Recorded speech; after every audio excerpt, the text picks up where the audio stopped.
Hello and welcome to the UnWokable podcast. I'm here with Leah Hull, who joined us the other day to report some stuff going on at Jinx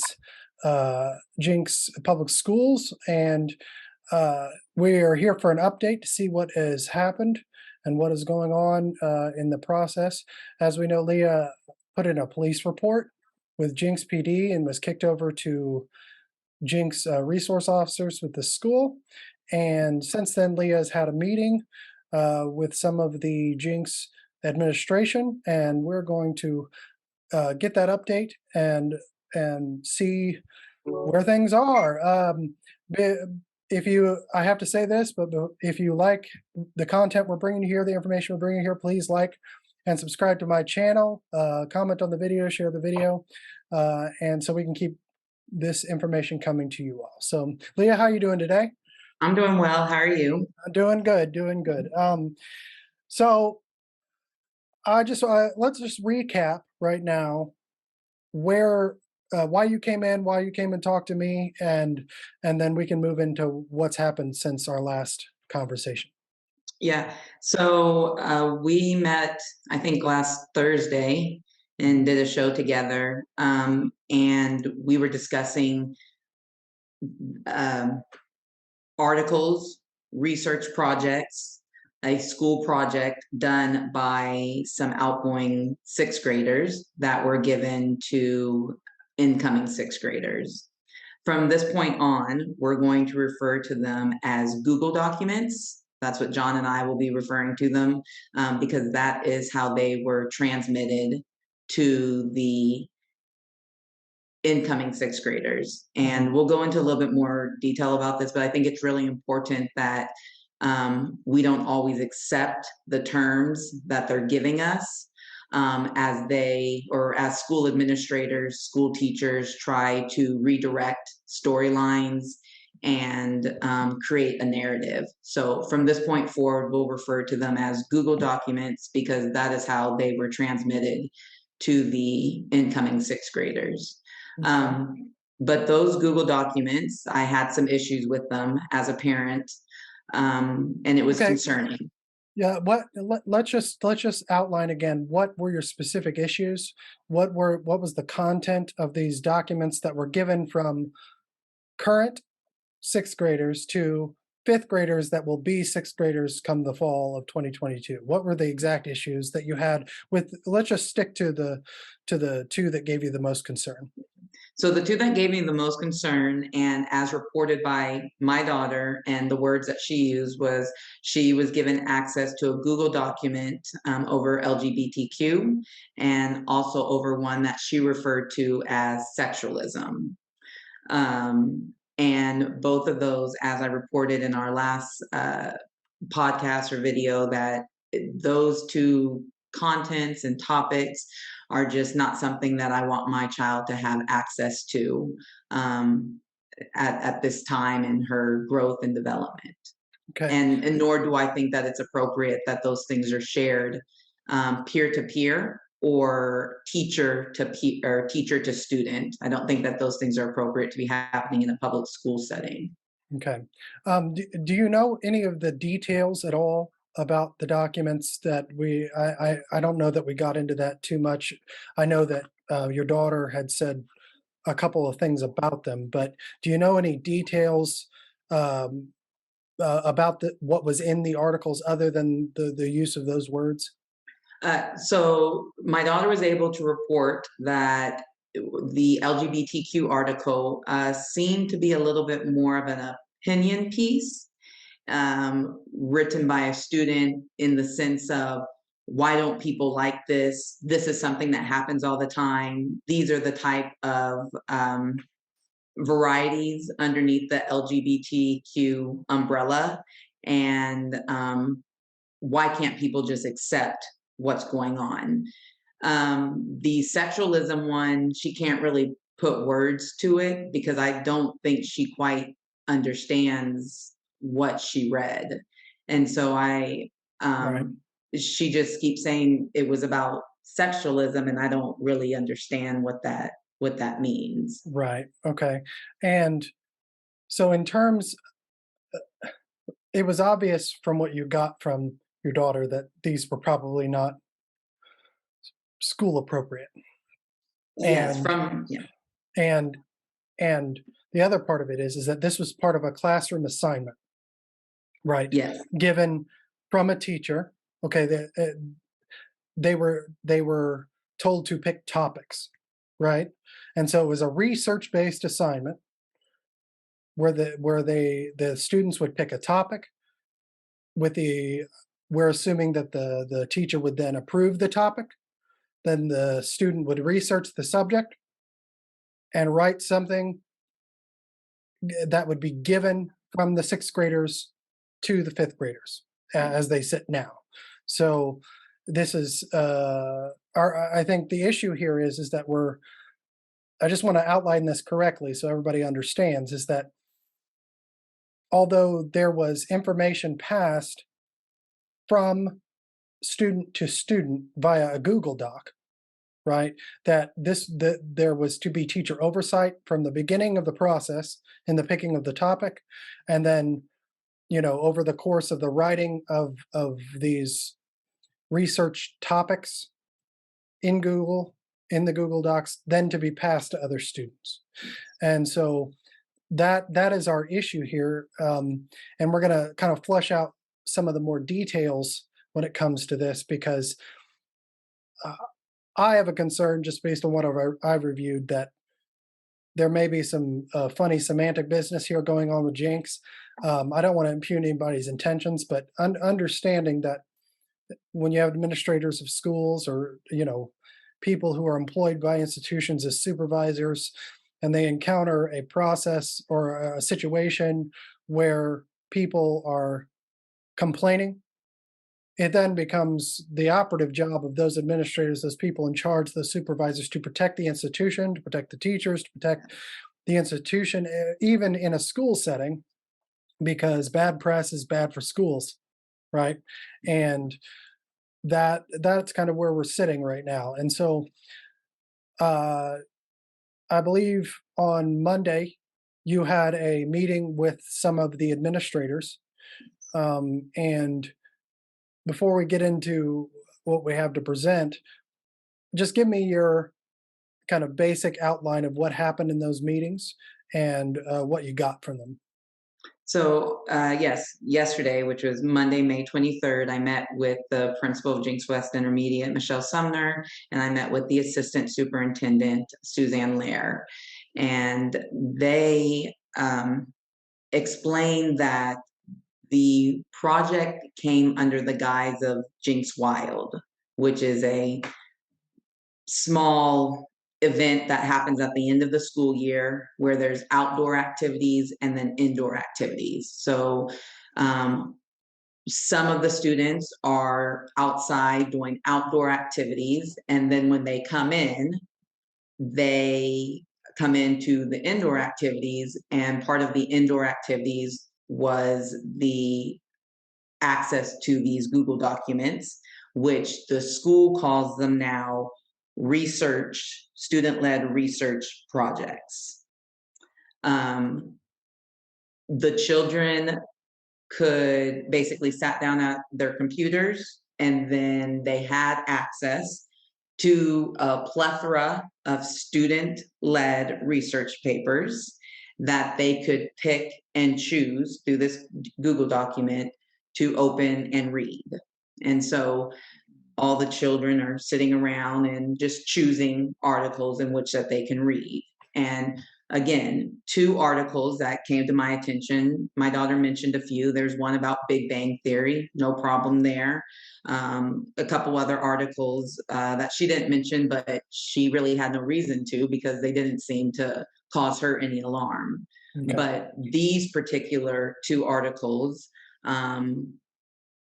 were enough to cause her to report them to me as, hey, Mom, we had access to this type of student-led research project, as Jinx Public School Administration is titling them now, which we'll kind of talk about a little bit later and why that's important that we're making these distinctions. Okay, well, Leah, uh, before this meeting, decided that it'd probably be best to record it, which I think was a great idea. And we're going to present some of that video and we're going to talk through it.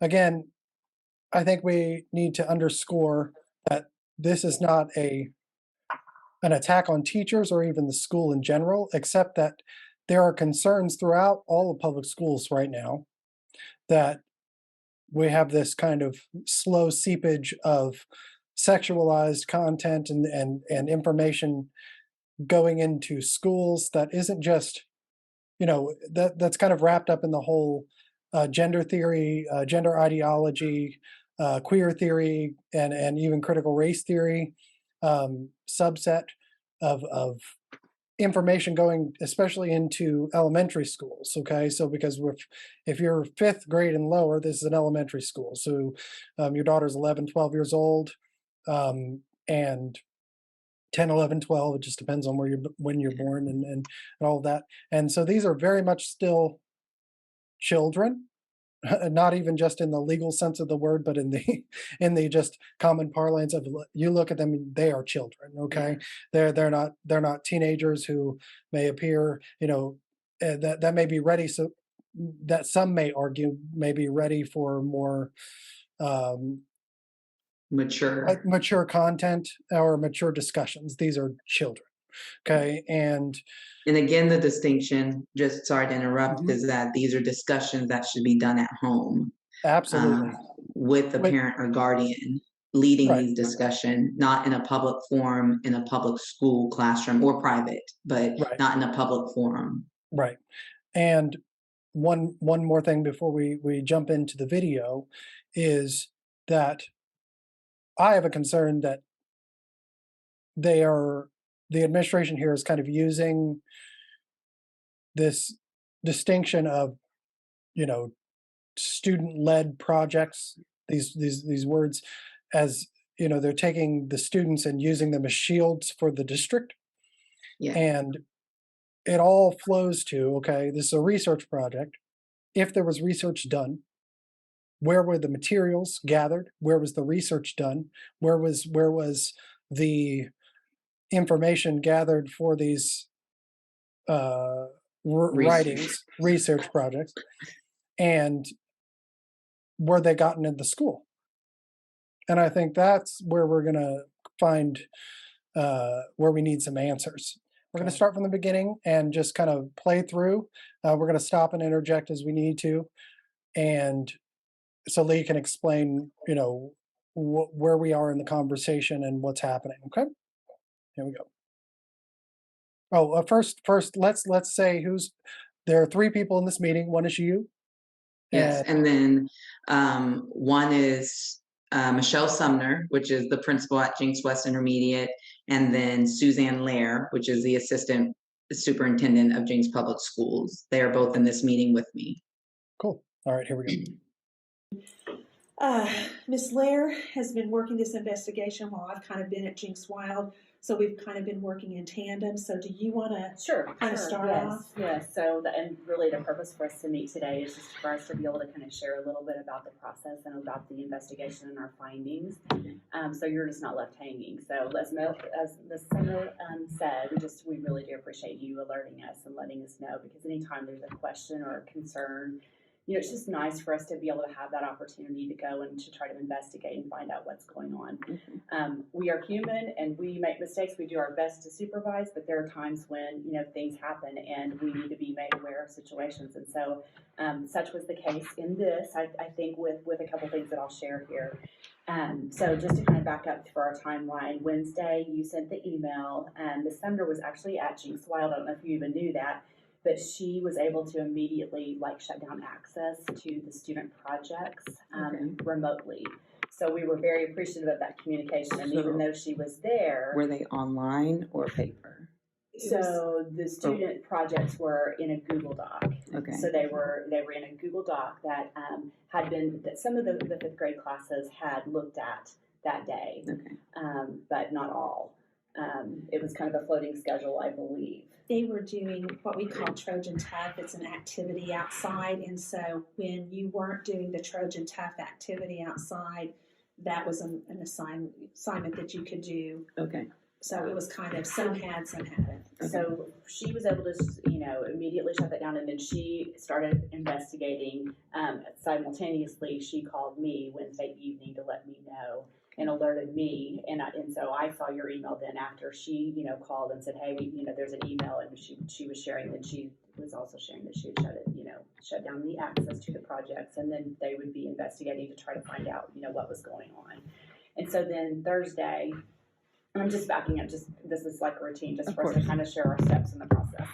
But that's when I emailed you Thursday to let you know. And really my point in emailing you was just to provide some reassurance that we got your email. I knew she was out of town at the time, and so I wasn't sure how long it was going to take for us to get to the bottom of it and do the investigation. But I wanted to be sure that you knew that we were in the process of the investigation, and I also wanted you to know that we had removed student access to all those projects. And I just want to back up and say, at Jinx Wild, there is no text access, so you have to go out of the complex and go up on a hill to communicate. So that's why I wanted her part of it involved. was we weren't sure that we were going to be able to connect and be able to communicate, but it ended up working out. So fortunately for us, it did.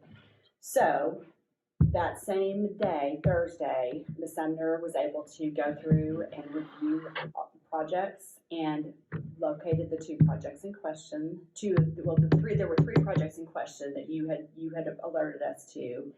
I will say that two of them we would very much consider age inappropriate, and so very much appreciate that you brought it to our attention, and we will be addressing it. So not only did we discover who the student, the two projects that you referenced, we were able to then figure out who the students were associated with the projects, and then we were able to identify which teacher had some, it's a judgment issue. And we would say, and I want to assure you and make sure you understand, those projects would not be acceptable on any platform that it was an issue. So I think that this is very important because they agree that what my child read is not age appropriate. They'll go on to say that it does not fit in line with their curriculum or their standards for Jinx Public Schools. And then the next thing, talking about the discretion or the judgment of the teacher, which is concerning because then that means that we do have teachers on staff that potentially are pushing this type of material or okaying this type of material to be researched. Okay, so I think it's important to note that they admit here, just like you had said, that the teacher had supervision, right, over the kid, now over the children that were reading this, okay, and whether the supervision was proper or not, it was still a teacher supervised activity. The topics were approved by the teacher, and they should, at that point, have done some more oversight. But they're admitting here that the teacher, the sixth grade teacher, not the teachers teaching your daughter, but that the teacher should have been looking at it and reviewing what was going to the other students. Okay, and that's the first admission. That, and also that they said it is not appropriate. Right? Just like you had said, that is not appropriate. And Lord knows how many eyes saw these, right? How they were partitioned within Google Docs. How, was it just the fifth graders that had access to these documents? Were there more than just these two? Because these were the only two that your daughter saw, Correct. And so, and as we'll get into later, I think these were research topics, which means that there had to have been research done, or at least that's the implication, right?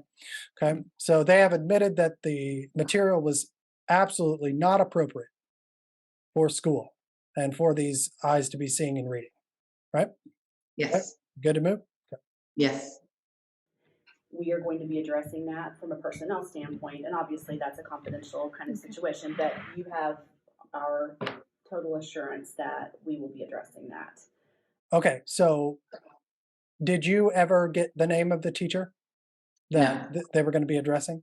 no, Your student is moving into 6th grade next year? yes, Right. So you don't know the name of the teacher.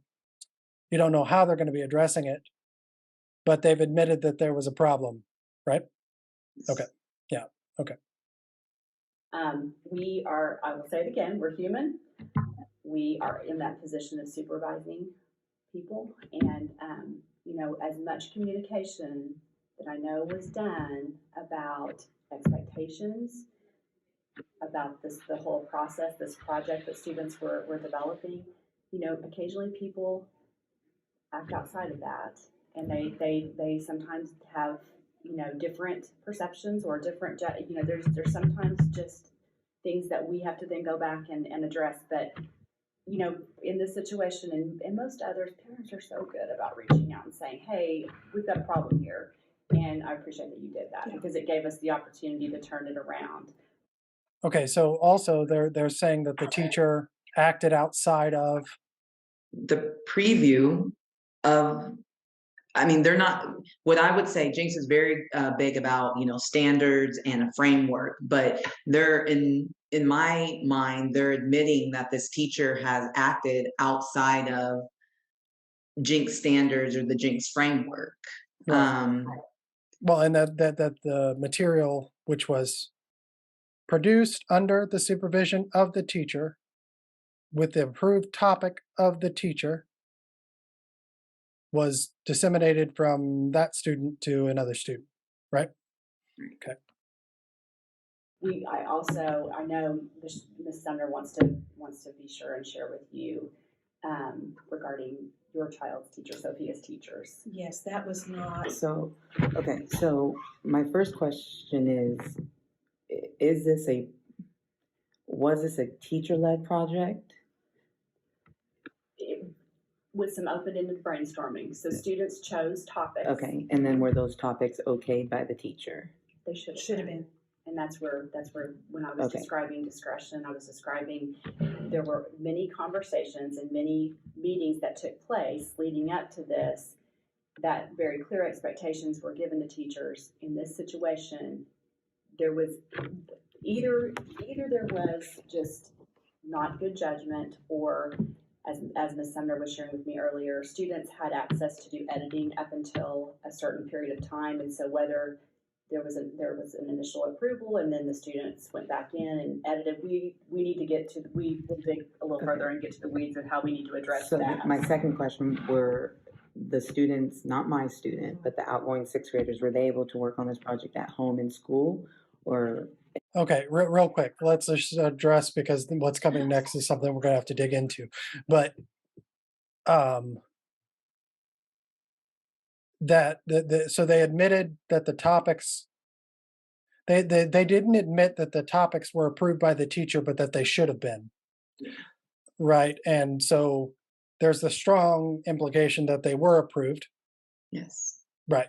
And so they were very careful in their language, and that needs to be noted, because again, their job at this moment is to shield the institution from any possible scandal or anything like that, right?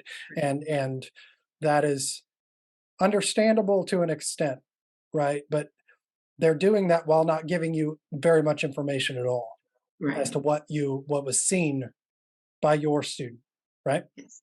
Okay. Yeah. And I want to make the distinction too, that if this was 20 years ago, this may be a 1 in a million situation, but we live in a different world with a different culture, and these are no longer 1 in a million situations.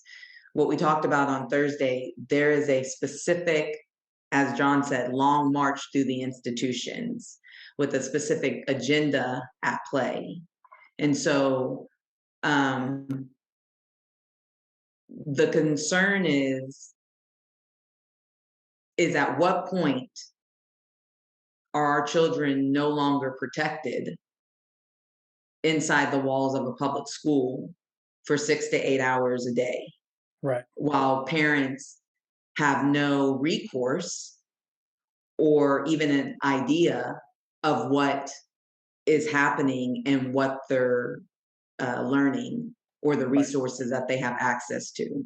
Right. Well, and also let's make the distinction of, this isn't about the teacher's personal life. This isn't about, anything related to something that's happened to them, or happened in their free time or anything like this. This is about a specific interaction with students and what's allowed to be passed along and what's approved by the teacher, and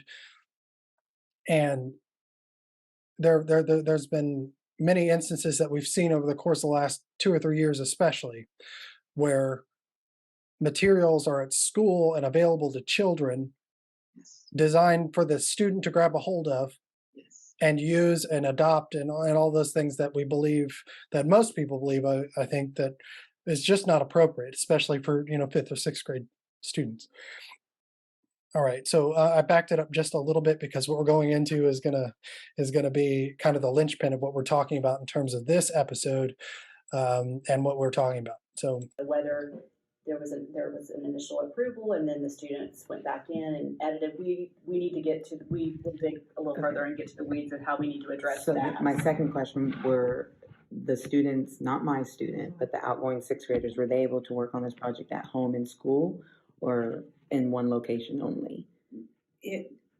That could have been home and school. Because I think that may need to be added to your Okay. investigation, because that means that there are resources here that children could get in Google search. I mean, Just that, I see what you're saying. yes. I'm not saying that I- it's housed in the library. I'm just simply saying that they have access. I will say this, what I saw, the projects, the student-generated projects that I looked at, I'm gonna make that note though while you're talking. yes, okay, so now Leah, can you describe to us what happened when you asked this question? Let's just state the question again. You asked, what was your concern?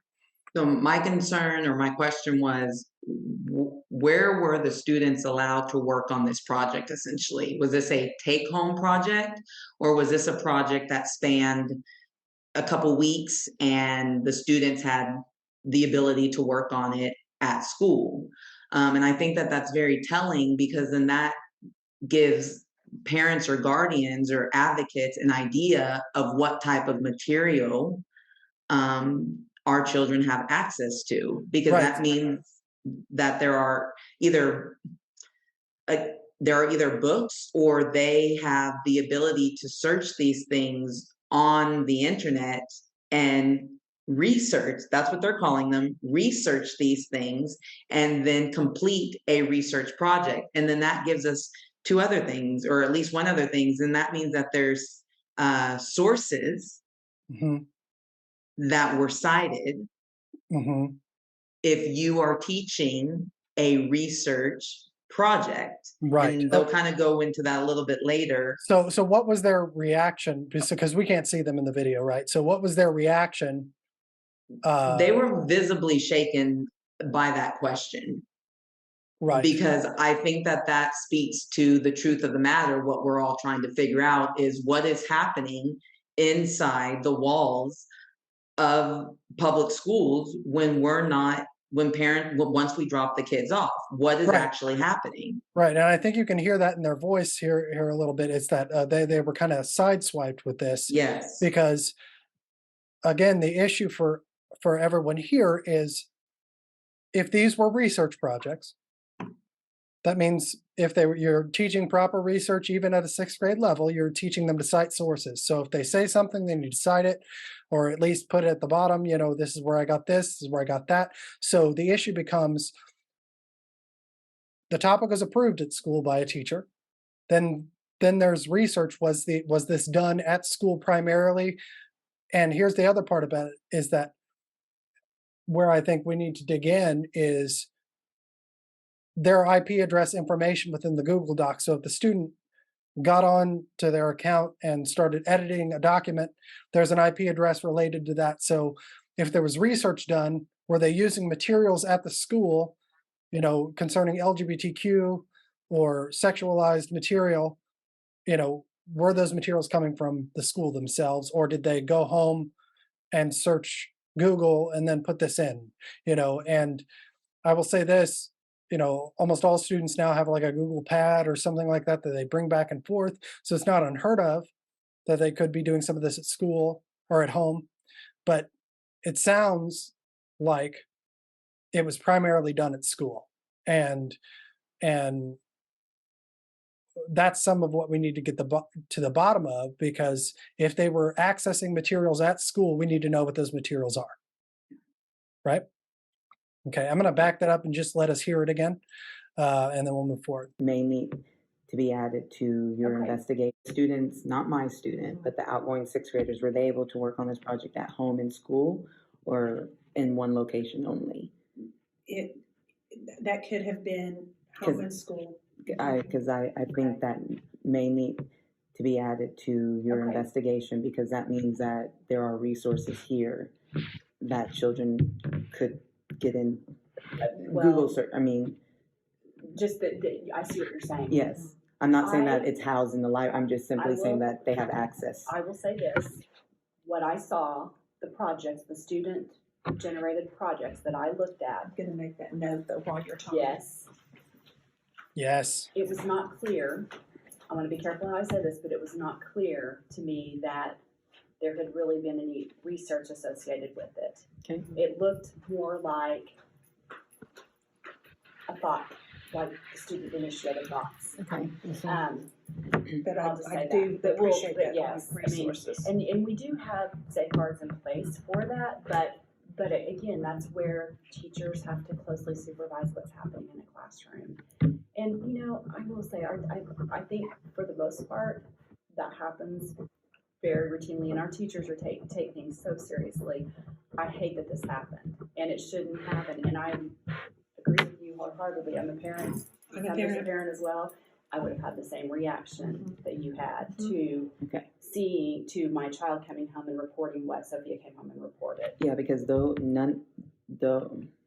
I know that Sophia struggles in math, but she's very intelligent, and those were her words. When she came home, that is directly how she parroted it back to me. Mm-hmm. Those are terms that we don't. Well, I mean, we've talked about sleep paralysis because that's just something. But when we talk about the spiritual realm, because and I would say, but the sexualism, that's not a term she's ever heard before. And that was not the specific term, but it was close. Let's pause it. So at this point, you hear they say that sexualism is not the exact term that the topic of that research paper was, but it was very close. And so now I'm even more concerned, because if they're concerned and they know that it's inappropriate, and I still have not gotten access to these research projects, what did Sophia and her classmates read about? Right. Yeah, and you still have no idea about that. They didn't even share the actual term. No, and I have no way, and of course, Sophia and I, or excuse me, we have a good relationship, but there is no recourse as a parent that I have to say, okay, this is what you discuss, this is how I'm going to counter it, or this is what you learned, this is how we're going to discuss about it, in our mom and daughter time. I have no recourse to know how to approach a gateway that was open. Right.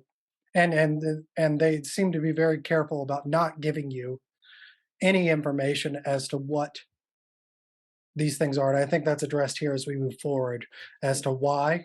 And that's another issue we'll have to come across.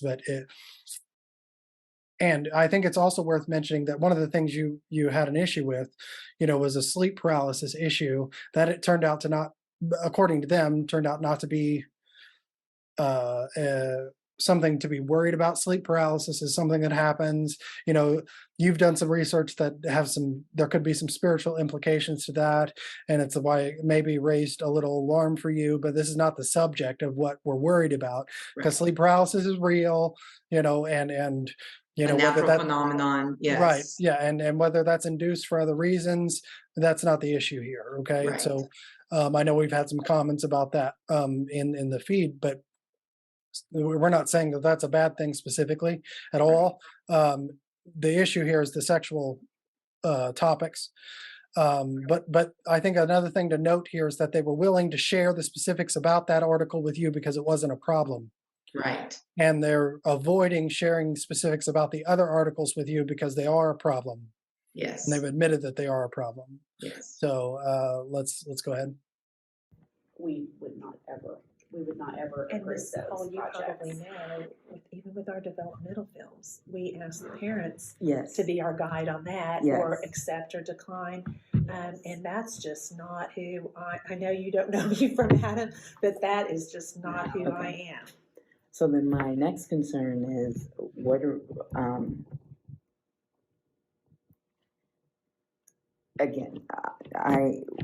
I going to do about sixth grade and her being placed in What were you thinking? I want her mind protected. Okay, and I think the rest of the video, that's the meat of the issue here. There's a portion later I will try to find. I thought I had cut it differently, but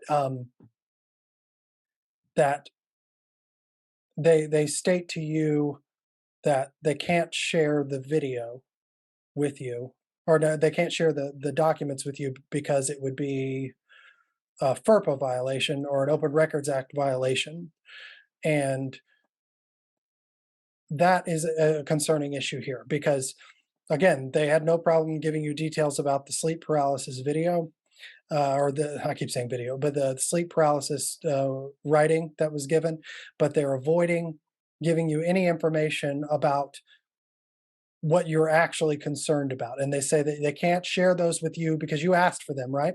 Yes. So I hopefully we'll be able to see it, but I did ask if I could see the articles, and their response to me was they would need to check with their lawyer, but because they are student led research projects, that it would be a FERPA violation for another parent or guardian or whatever to have access to student led work. Right. And I think it's in here. I just need to skip ahead a little. So let's see if we can find that. And because I think that's really important. We can cut around it and things, but it's really important, the reasons that they give. Intellectual and reading, and so I think it would be a nice fit. Okay, so my last question is, can I read the articles? So I know you referenced them as articles, and initially I wasn't sure what we were talking about. Okay. When I got your email, I was like, "Oh my Well, goodness." that's because that's how Sophia described them. Okay, got it. So So I would not categorize them as articles in any way, shape, or form after investigating and looking at what we're talking about. We're talking about student projects. yes, okay, so So general and student projects. Okay, Right. let's just go forward with that. Okay. Okay, so here's where something we need to talk about. So they're making sure that they categorize them as student projects. Yes. I guarantee you that before this meeting, they spent the weekend talking to lawyers. They talked to people about how they need to categorize this in order to protect the school, the institution, whatever it may be, legally. Yes. And so they're categorizing this as student projects. Now, on an open forum like Google Docs, where students can go in and read them back and forth, when they're disseminated under teacher supervision from one student to the other, and that's the explicit goal of this Google Docs setup, right? Yeah. Right? Is that correct? Yes. I mean, yes. this was designed to be done under teacher supervision and then given, not even given, but just accessible Yes. from other students to other students, and so I would challenge their notion that this is, first of all, a student-led project. It's not a student-led project, it's a teacher-led project. And it was disseminated under the guise of the classroom, under teacher supervision, from one student to the other, and your student read them. So at that point, they become open sourced in a way, because the goal was to disseminate them, Right. right? And that dissemination was done under teacher supervision. And so they're denying you access to these articles under that pretense. Yes. And so they're essentially using the designation of a student-led project, using the child, the student, as a shield for the district, Right. so that And you if- can't see them. Right. And if when at the beginning of the video you hear them explain what these projects are, and that the teachers were given very specific, that there was I don't want to say a meeting, but you hear them describe teachers were given very specific parameters as to how these student-led projects would operate and function. So somewhere there's a disconnect in communication to the parent, to me, to the parent, and how the information is being disseminated, who's in charge of the projects, and you know, is it the student's issue or was it the teacher's issue? Right.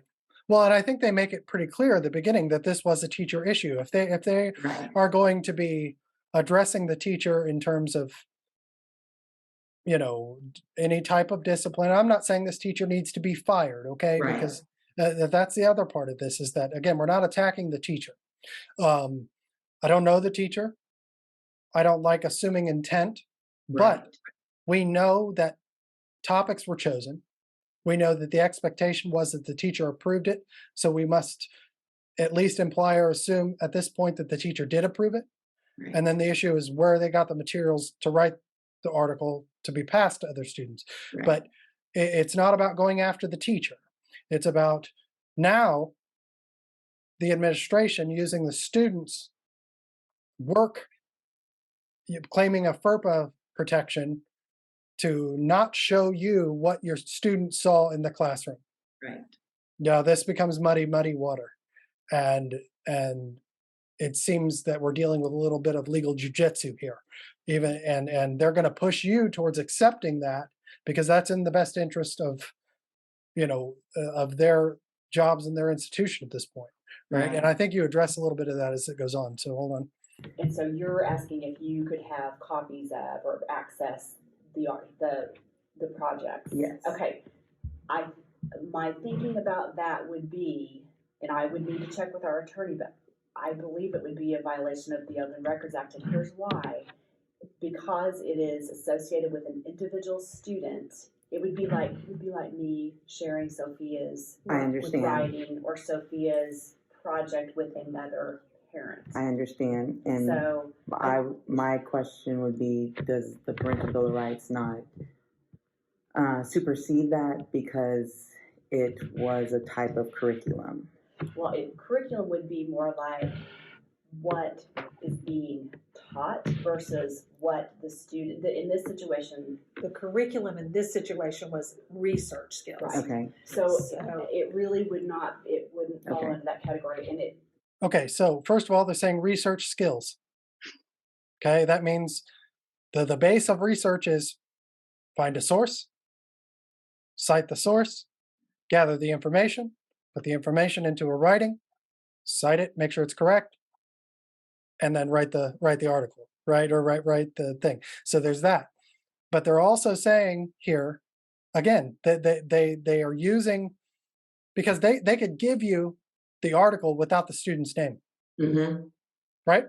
Yeah, Yeah, because to be quite frank, it's not that I don't care, but as I said before, I don't care about your personal preferences, 18 plus. I don't really care about the name of the teacher or the student that wrote it. This is not a witch hunt against individuals. Right. This is a strategic move to try to find out what is being disseminated to our young children in a public school forum setting. Right. And there seems to be a vested interest on at least some teachers that we've seen over the country and in Oklahoma in general, of hiding. That's why I always say that whether it's critical race theory, it's queer theory, all of that, we don't have a curriculum issue. Right. They hide behind curriculum. What we have is a personnel issue, and what we have is a materials issue, and that. Dare we say a content and topic issue? Yes, yeah. Well, and what is approved, and it does become a teacher situation. Now you have to determine that case by case, and hopefully they're trying to do that.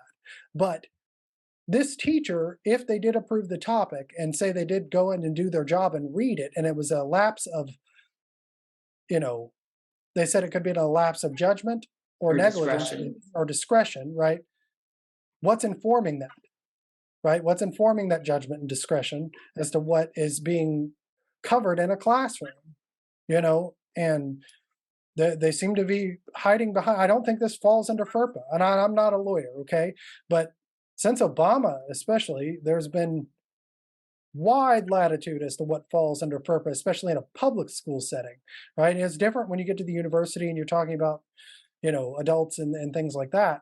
But when you're getting into the students, the parent should have the complete right to see anything that comes across the eyes of their child.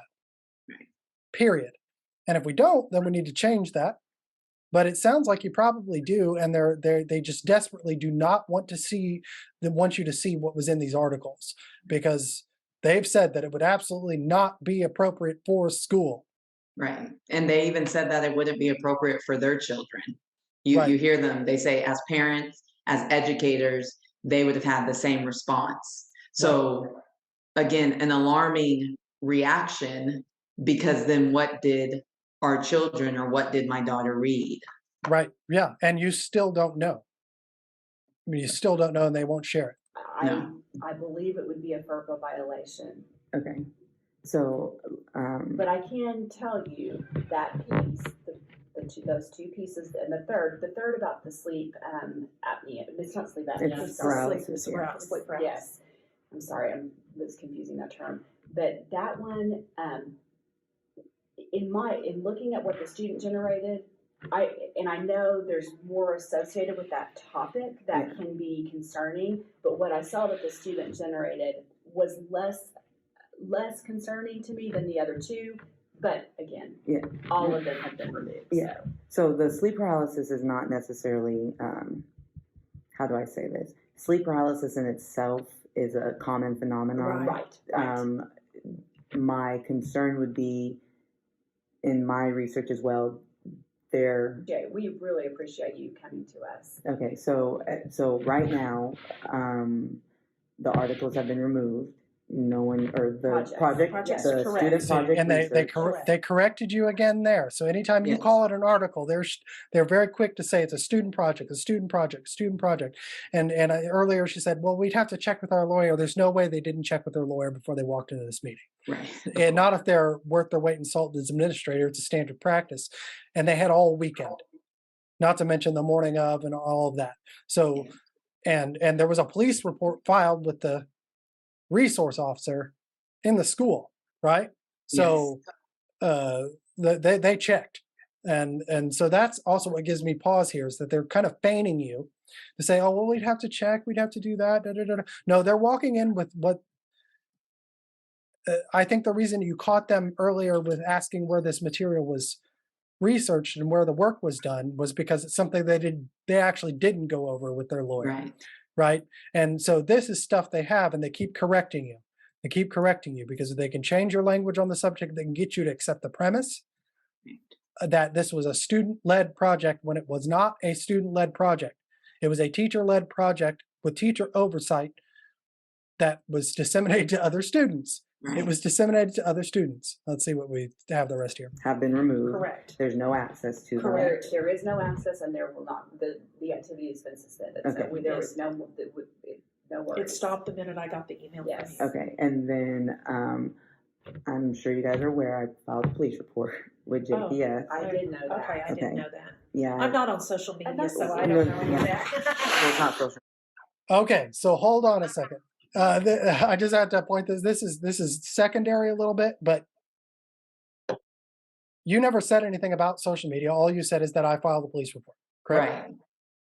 Yes. I know, because again, personally, my goal is not about social media. If things blow up on social media, yes, we made this video, we shared it, but my goal is not to be the queen of social media. you Right. know? And so my goal is to advocate. My goal is to make sure that my children are safe and secure with the adult educators that come around them. And this question, or this little statement, quite frankly, just in my mind, I made the little face like, what does social media really have to do with any of Right, this? because you didn't mention anything, but it's here's the thing is that you didn't mention anything about social media when you said, because the statement you made was, I'm sure you're aware that I filed a police report.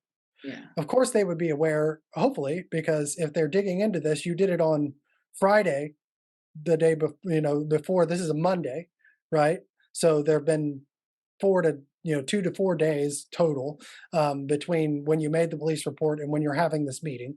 right, But you mentioned it, and they immediately pivot to social media. Why? I think it's an indication that they're not being truthful. Well, I'm not on social media. Well, I tagged Jinx in the previous video. So if they don't have to be on social media to go to YouTube, right? And so it just that's it's kind of telling on themselves a little bit that, oh well, I don't know anything about what you're talking about on social media. I didn't ask you about social media. I asked you about police report, right, right? And so that's it's just a telling thing that can inform the rest of the discussion as to, are they being completely honest about whether this is a FERPA violation? Are they being completely honest about whether they can't actually show you this material? That why aren't they being honest about that? And that's the problem, is that schools should not put their legal issues ahead of parents' rights to view what is going in front of their kids, and the actual safety of the child and the children under their guise, and so that's where you get this kind of business end of things where it's like they shouldn't be putting that legal issue ahead of their actual goal, which is educating and protecting students in the classroom. right. Right. Okay, well, I think let's finish this out and see what else they say, because again, and this is what I want to say to parents here: don't always assume when you walk into a meeting like this. Don't be mean and nasty. And I think Leah did a great job, talking through all this. But understand that they are there as administrators in situations like this to protect the institution first. That is their modus operandi when dealing with a situation that could cause the institution problem. They want to contain, and they want to make sure that you agree with their assessment so that you feel heard. That's the first thing. And then that you will not pursue this any further. Right. Right. And they know it was on social media. I think that's clear through this statement. I think they knew that. If they don't, I just don't think there's any way they didn't. So don't when you go into meetings like this, don't always accept their premises. Challenge every premise. Is it a student article? Is it a student work project? Well, how can it be a student work project if the teacher was leading it? And again, Leah is going into this. Any parent, and I'm viewing this from an objective standpoint, so that's where I can kind of look at it from a dispassionate viewpoint. Leah's going in there because her daughter saw something that that concerns her, and she's concerned with her daughter first, as she should be. But situations can happen where officials like this will use that concern, try to alleviate that concern without necessarily alleviating the root of the issue. Right. And so that's kind of why we're doing this. It's not, again, to go after people. It's to inform people as how to approach these situations. Parents, how to approach these situations, that you need to be try your best to think like a lawyer, and know that when you accept language, you're accepting a premise. And just, oh, go ahead. No, go ahead. And I'll just add this as kind of a small side story. My daughter also came home and told me that, there was another little boy who went home and told his mom about the content of the articles. And that boy's mom basically told him, I don't really want to go up to the school because I don't want to get in trouble. I don't want to make waves. I don't want to be that parent. And, unfortunately, with some of the things that came out last year with Biden's administration, late last year, calling parents terrorists, you worry. I think that there's maybe a number of us that, some days we wake up and we worry, hey, am I doing the right thing? Am I advocating correctly? Mhm. Is my child going to have a target on their back? Is my child going to be safe walking through those doors and then when I see them 6 to 8 hours later? So I really, John, what I want to say is thank you for telling people that we have the ability to go in, and then take these moments, continue to have a good relationship with your school administrators, but take these moments to advocate, because you do have the right to ask questions.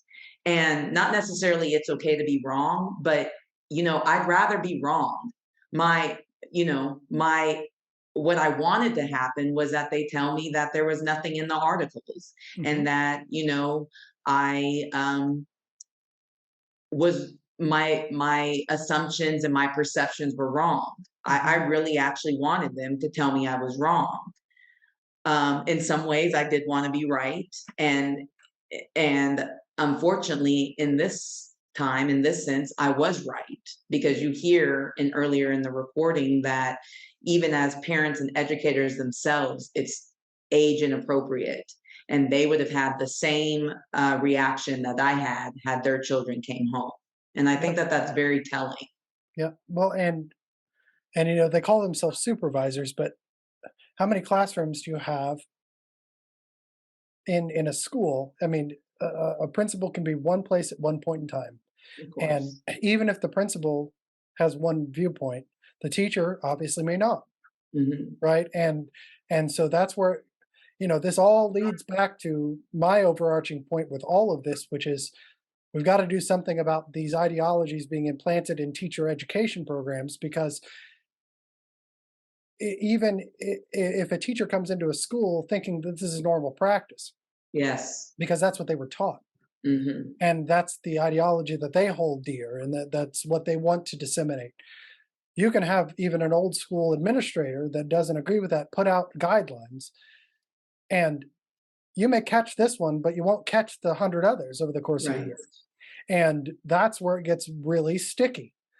And I keep making the point that we're going to keep playing, whack-a-mole. We're going to keep putting out all these fires, but we have a systemic issue, Yeah.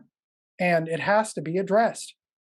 And as long as we don't address the colleges of education and the universities that are implanting this stuff through diversity, equity, and inclusion in the universities as a part of being inclusive, we're never going to be able to do anything about it. It's just going to keep increasing until it becomes common practice and everybody is forced to accept it, just like the parent, because most people don't want to make waves because they're afraid their child will be, will take some heat for it, or that, you'll be viewed as the nuisance parent or Yeah. whatever. It's like, we've had an issue with helicopter parents when it comes to sports and it comes to, plays or all this. We need to be helicopter parents when it comes to the everyday information that goes into a classroom. That's where we need the helicopter parents. Yes. And I think that's more than okay. And I think what Leah's done here is great. What we want to do is give you the tools to say, hey, okay, here's what happened in this meeting. Here's what Leah did. Here's where we can improve upon that the next time if we run into a situation. Here's where you can improve upon that. And what is actually going on here? Daylight is the best disinfectant, right? Mhm. Yeah, and I want to finish out this video and then we can move on. But all of these points are so important. They're so important. with how to deal with the administrators, because they do this for a living. Parents don't. They have other jobs. They have other things they're doing. They don't know how school necessarily operates. Leah and I both have experience in schools, so we can see some of that and let you know, hey, these administrators are here to administrate a school and protect the institution Yeah. in situations like this. And so you must come in there knowing that, even if you think they're the greatest people on earth, they have a job to do. And your job may be in direct conflict with their job at that point, Yeah. right? No, Oh, I I see. mean, that's just was my next course of action on Okay. Thursday morning. So, but it's only with JPS. So, I mean, Jinx PD didn't pick it up because they kicked it right back over to JPS. But I'm going over to the ESC to go get a copy of that Okay. because Bonnie said that I need to go through her. Okay, Or, yes, Bonnie's your person. yes, Officer Bird said I need to go through her to Yes. get that. So I'm just keeping that for my records. Okay. I'm letting you guys know. Absolutely. But if you And that's, you're absolutely your right to do, so Okay. we know, and you don't, I mean, our relationship is good. okay, I just want to re-emphasize, and I know you came to meet with Shan and Ms. Glendon and I, earlier in the year, which was just, we so appreciate just those opportunities to be able to clarify, to be able to help you feel more comfortable, Okay. with what we're doing. And Okay, so I just want to say this right there. There's a difference between giving you correct information and making you feel comfortable. Yeah. You know what I mean? And sometimes they will make you feel comfortable at the expense of giving you the right information. Right. Because if they're putting out a fire, your comfort is the utmost importance to them, not giving you all the information you actually should get when it comes to what's going in front of your child. So what we're trying to do, but I think we really all have a lot more in common in terms of what we're trying to accomplish here. And I, again, just really appreciate having the opportunity to be able to address this. I mean, I'm so glad you said something about it. Okay. So glad Sophia said something to you. So, And I do want to reiterate that relationship, because a lot of times at this level, kids don't talk to their parents. Yeah. So I think the fact that she That's feels great. comfortable with you is really kudos to you. well, Yeah. thank you. But I will say this: I walk a very fine line because she is consistently concerned that she won't be liked because I advocate like okay, as this. far as we are And I'm not saying concerned, that people are going to, Yeah. I'm not saying that there's a mark on her. I'm just No. saying that from a little girl standpoint, she has her own stresses sometimes walking through these doors. And I know it took a lot for her to say something because she knows how I'm going to move. Okay. I mean, so she recognizes that I will advocate for her. Well, as far as we are concerned on our end, just so you understand, this would be handled very confidentially in terms of we will address it with the teacher that we need to address it with. right, and that's where I cut it off. But yeah, No, that's so, good. yeah, That's fine. and they're going to handle it confidentially, and that's to the best interest of the institution, because and they might go in and they might have a very intention of saying, okay, if they have a listing of what resources were used to write these articles, they may go in and weed those out, and they may, set the teacher straight and all of that. But how do you know? Right. And your student is going into 6th grade next year, and this is coming from a 6th grade teacher. Leah, I think you did I just commend you for doing what it is that that some parents won't do, and I think a lot of parents won't do because they're scared, right? They're scared of whatever, or they're just not that interested. Some of them, Yeah.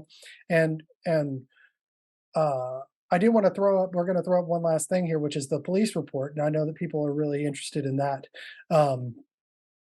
And I just want to highlight some things because in the video there, they said that they didn't know that there was a police report filed. So I want to highlight the very end of this. I'm going to share this real quick. Okay, so here we go. Right here. So at the last part, where is it at here? Where they talk about It's the last paragraph, Okay. and it starts with Chief Stone. right? Yes. So it says that upon my arrival, I met with Jesse Berger, the chief, and Chief Tim Stone.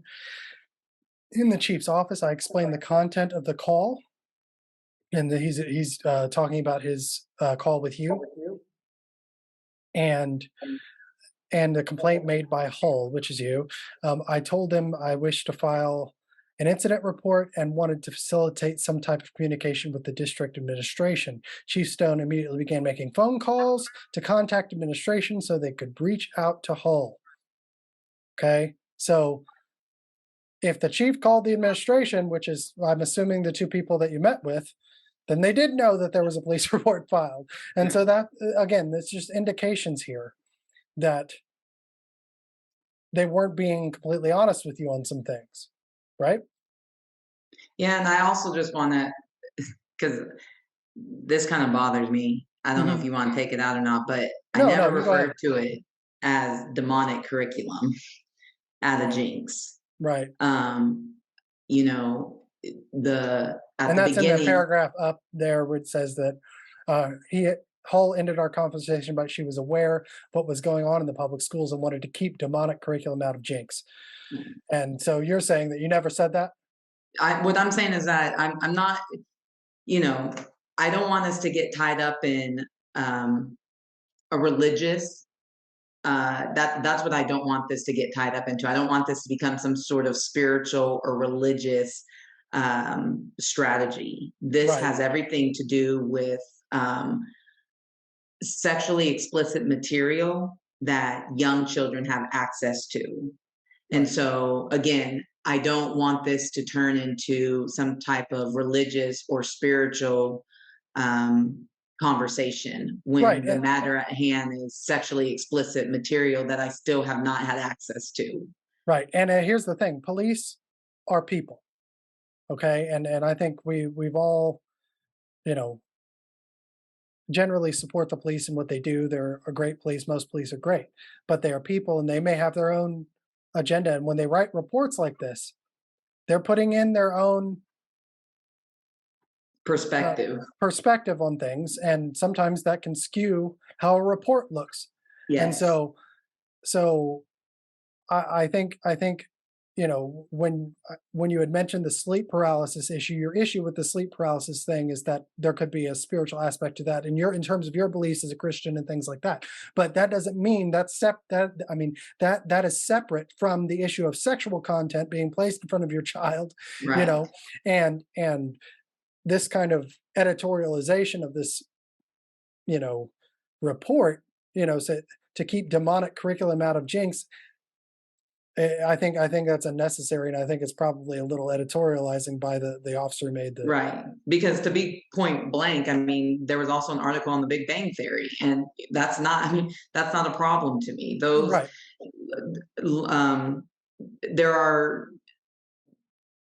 There are some things that it's not that it's not a problem with me, but I mean, I'm not going to get off my rocker. That's not a hill I'm going to die on. Right. I'm not going to die on trying to convince someone of my spiritual beliefs, or I'm not going to try to convince someone of, you know, just what I hold, my beliefs and what I hold dear to me. Again, the question at hand is what type of material was placed in front of my child, and as the administrators made clear, it was age inappropriate and potentially sexually explicit, since I don't know what it is. Right. Well, and here's the thing is that, and I'm glad you brought that up, Leah, because, you know, we as Christian administrators or Christian teachers and people in general have all accepted this notion, I think rightfully so in most cases, that you need a separation of church and state, that there's, you don't need to be pushing an explicit moral religious value in schools, and schools are places for, you know, all kinds of information. You teach kids, supposed to teach kids how to think, not what to think, right? And so that involves, you know, giving them information that may not align with your specific spiritual beliefs, right? Of course. And that is a part of creating in the real sense of the word, someone who can think critically about situations, meaning they can Yes. decipher and compare and contrast information. But wokeness, and what I want to lump all this into the term wokeness when you talk about gender ideology, sexual theory, comprehensive sex education. All of this is now being pushed as a moral virtue, Right. and it's an inversion, and they're doing it under the guise of science, or under the guise of this is what people are nowadays. But they're pushing it the way that you would push a religious perspective.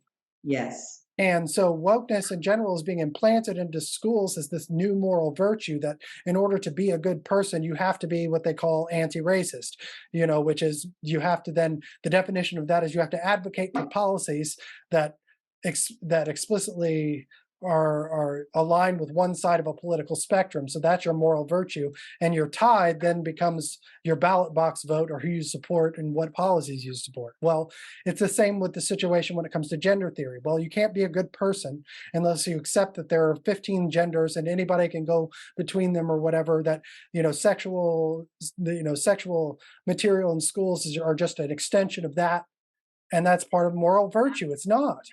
And especially when you're putting this stuff in what the administrators here admitted were not appropriate for these age of children in schools. And you cannot say, okay, well, that's where they weaponize your empathy. You have to do this to be a good moral person. No, Yeah. We are drawing a line. Right. And I think that's what Leah has done here. She's saying, you know what? I may file a police report, nothing comes of it, but I'm drawing a line. Yeah. Between what you say is good moral virtue and what I say as a parent is inappropriate for my child, and what you've admitted Right. is inappropriate to go in front of not just my child, but all students this age, right? Yes. Yeah. And so I'm just glad you brought that up, because, and again, I salute you for your courage here, because it's hard to be this involved. Yeah. And it comes at a price sometimes, right? Yeah. And parents have been conditioned to understand that there could be a price. And we talk so much about how, gender or whatever, in terms of what kids can face in schools, well, that goes both ways here. And I know it's a difficult job to judge all of that, especially for teachers and administrators. I've been there, I know. But we have to draw the line and start to push back, because this is getting out of hand. Right. And it is getting out of hand. Let me just, I just want to sum up our whole conversation here. We're going to continue this process.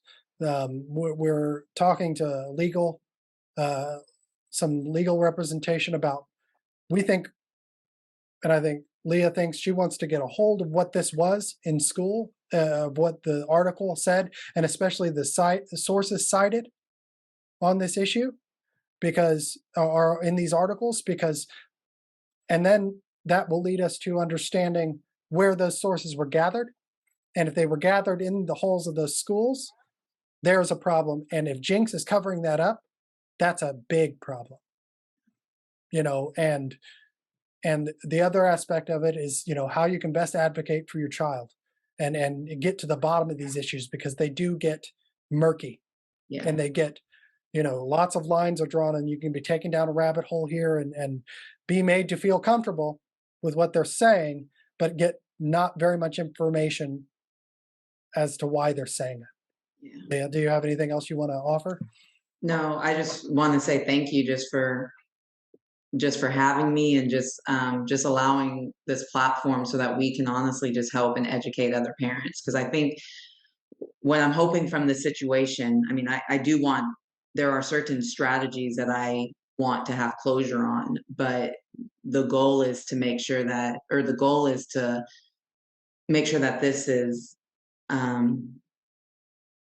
that across Oklahoma, other parents just have the ability to know that they have the authority and the power to ask questions.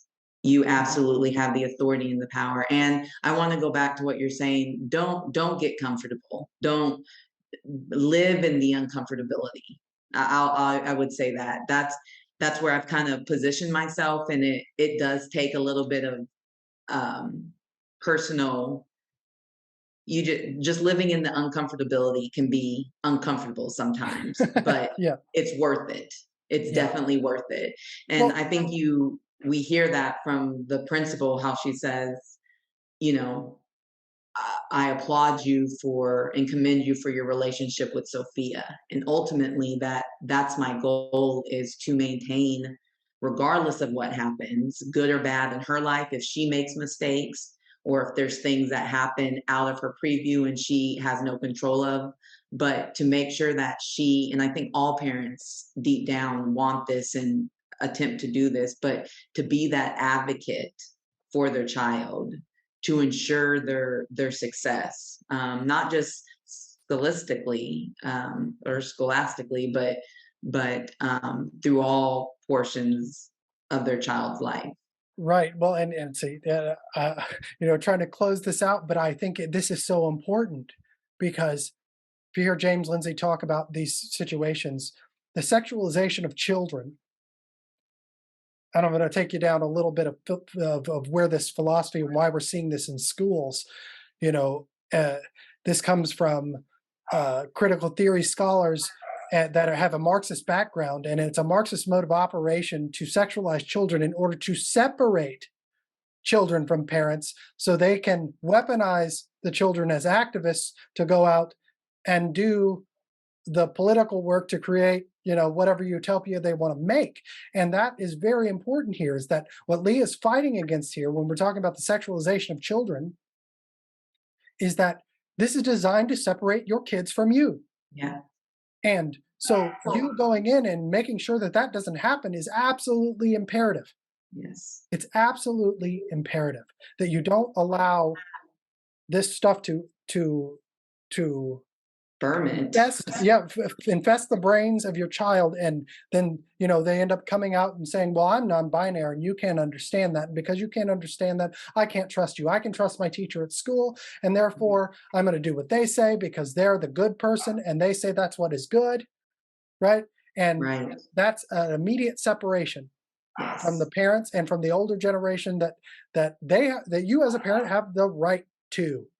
Yes. And that's I think the main point, and not the main point, but one of the main points. One of the main, yes. Yes. So, well, thank you, Leah, so much for joining me again today. And we're going to keep up on this. We're going to keep shedding light on these kind of situations, both this situation and further situations to come. If anybody else out there has something that they would like to highlight, you can reach me at acsagainstcrt@gmail.com. You can reach out to me on Twitter, and of course, please follow and subscribe to this YouTube so I can start and keep bringing you this content, and share widely, because this is important information for parents to hear. And especially in red states like Oklahoma, it's way under the radar. Right. And we need to we don't want to end up like California. We don't want to end up that way. And we have to stop that. We have to do this kind of work. So thank you, Leah, for being here. And we really appreciate you. And keep up the good work. Keep up the fight.